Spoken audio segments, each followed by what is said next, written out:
அதாவது நேரடியாக மத்திய அமைச்சரோட பேச முடியும், பாரத பிரதமரோட பேச முடியும், பேசி வாங்க முடியும்.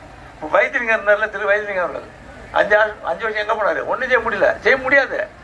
ஏன்னா ஒரு 540 பேரில் போகிறவங்க ஒரு 100 பேர் தான் அவங்க எதிர்கட்சின்னா அதில் ஒரு ஓரத்தில் இருப்பார். எங்கேயாவது வேற செய்ய முடியுமா?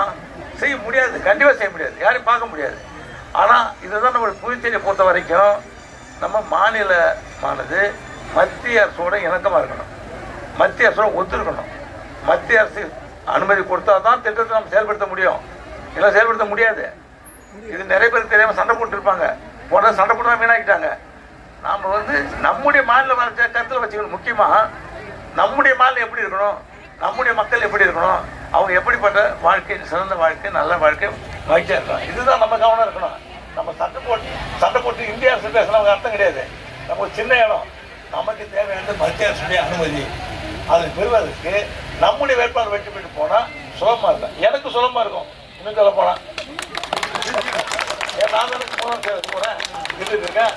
அப்போ மத்திய அரசு நிதி கொடுத்தாலும் நான் சரியாக செலவு செய்ய முடியும். இப்போ நீங்கள் பார்க்குறீங்க, போன திமுக காங்கிரஸ் ஆட்சிங்கிறது இது. ஏதாவது வேலை நடத்தா ஊரில் ஒன்றும் நடக்கலையே.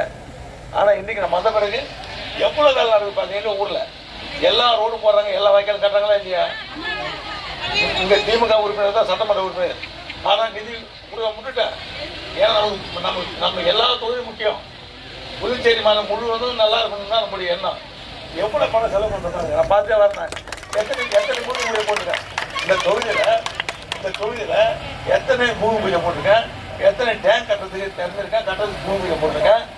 நீங்கள் பாருங்கள், எங்கெங்கெல்லாம் பட்டா கேட்டாங்களோ பட்டா கொடுத்து ஏற்பாடு பண்ணி கொடுத்துட்ருக்கேன்.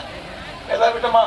ஏன்னா நம்ம தொகுதி நல்லா வரணும், முதலாளிப்பட்ட தொகுதி மக்கள் நம்ம மக்கள் நல்லா செய்யணும் அதனுடைய எண்ணத்தில் நிறைய செய்துட்டே இருக்கேன். அவர் கேட்டால் எதுவும் மறுத்துட்டே கிடையாது.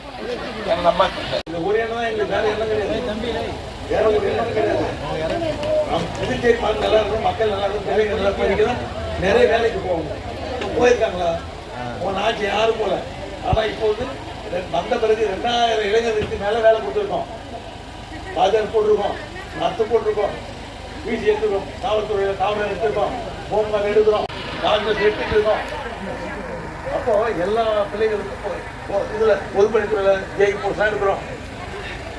எத்தனையோ பணிகள் இன்னும் ஒரு வருஷத்துல எல்லா பணியிடத்தையும் போட்டு நிரப்பிடுவாங்க. படித்த வேலை கிடைக்கும். பல புதிய தொழிற்சாலை கொண்டு வர போகிறோம் சேதாப்பட்டில். அதன் மூலமாக ஆயிரக்கணக்கான இளைஞர் வேலை கிடைக்கும். அமைச்சர் அவர்களை தேர்வு செய்து கேட்டு அது வேட்பாளர் கூட வந்தார். அந்த ஸ்டூடெண்ட் தேர்தல் வேட்புமனு தாக்கல் செய்து பிரச்சனை செய்வாங்க. அது போயிருக்காரு வந்து அதை நான் மட்டும் வந்துருக்கேன். அன்றைக்கெல்லாம்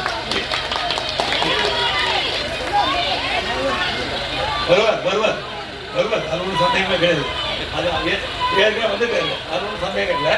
நாம் நம்முடைய தாமையில் ஓட்டு போட்டு நம்ம நாளாந்த வேட்பாளர் வெற்றி செய்து அனுப்பணும். அதான் முக்கியம். வாக்களித்து மாண்புமிகு உள்துறை அமைச்சர் மரியாதைக்குரிய தலைவர் நம்மளோட அமைச்சர் அவர்களை மாபெரும் வெற்றி பெற செய்ய வேண்டுமாய் உங்களை பாதம் தொட்டு வேண்டி விரும்பி கேட்டுக்கொள்கிறோம். வரவாதீர்கள். உங்கள் சின்னம் தாமரை. படித்து +2 படித்த மாணவர்களுக்கெல்லாம் மடிக்கணினி லேப்டாப் வழங்கிய சின்னம் தான் தாமரை சின்னம். 9ஆம் வகுப்பு 10ஆம் வகுப்பு படித்த மாணவர்களுக்கெல்லாம் இலவச சைக்கிள் வழங்கிய சின்னம் தான்